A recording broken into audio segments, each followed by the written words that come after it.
Forbidden City, The Last Eunuch.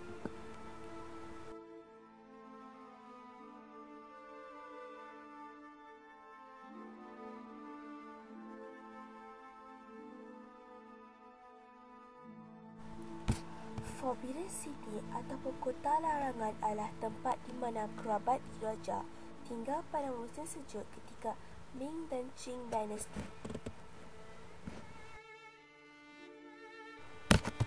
Kota larangan ini juga dikenali dengan beberapa nama yang lain, seperti The Purple Forbidden City,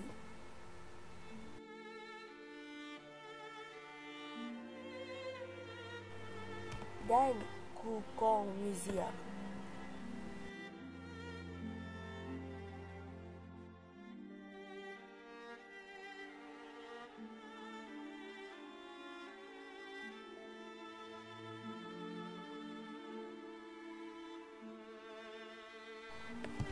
Tempat ini penuh dengan sejarah. Walaupun kota larangan mempunyai pemandangan yang indah, tetapi di sebalik keindahan ini tersembunyi kisah-kisah silam yang gelap.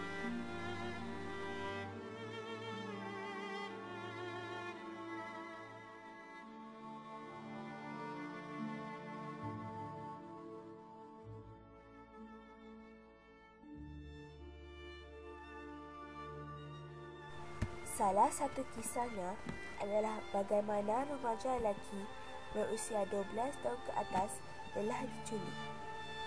Lalu, kemaluan mereka akan dikebiri ataupun dikhatankan lalu dibuang.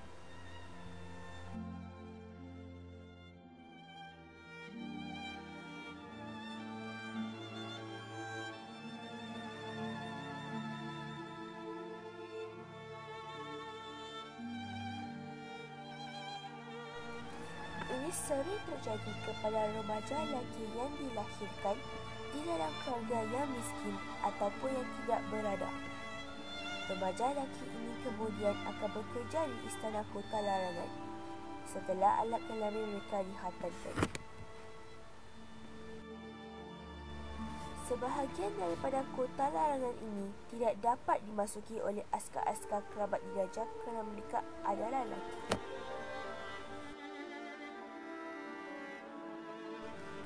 Tetapi, eunuch-eunuch ini, lelaki yang alat kemaluannya telah dihantarkan boleh ke bahagian ini.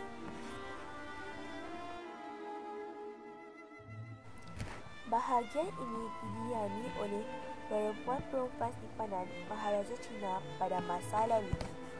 Eunuch-eunuch ini dapat masuki bahagian ini kerana mereka bukanlah lelaki lagi. Ini kerana Maharaja Cina ingin melindungi perempuan-perempuannya daripada dianiayai oleh lelaki lain.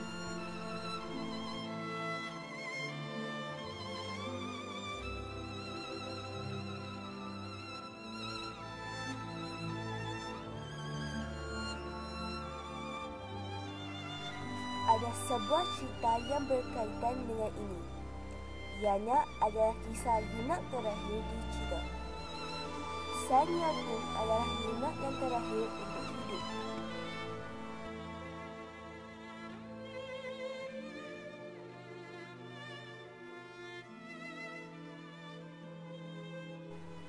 Dia masih lagi mengingati hari di mana alat kelaminnya telah dipotong oleh ayahnya lalu dibuang.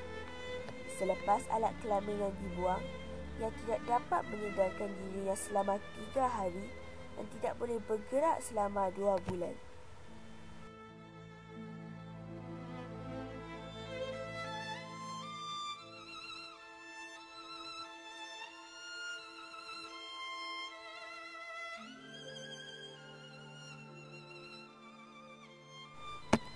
Ayah beliau membuat sedemikian kerana beliau ingin San Yao-ting membantu keluarga mereka dengan bekerja di istana, kerana pekerjaan di dalam istana akan memberinya gaji yang besar. Untuk mendapat gaji yang besar di istana kota larangan, kerja yang diberi ialah mengabdikan diri kepada Maharani Cina ataupun perempuan-perempuan simpanan Maharaja Cina. Pekerjaan ini hanya diberi kepada perempuan-perempuan ataupun yunak-yunak.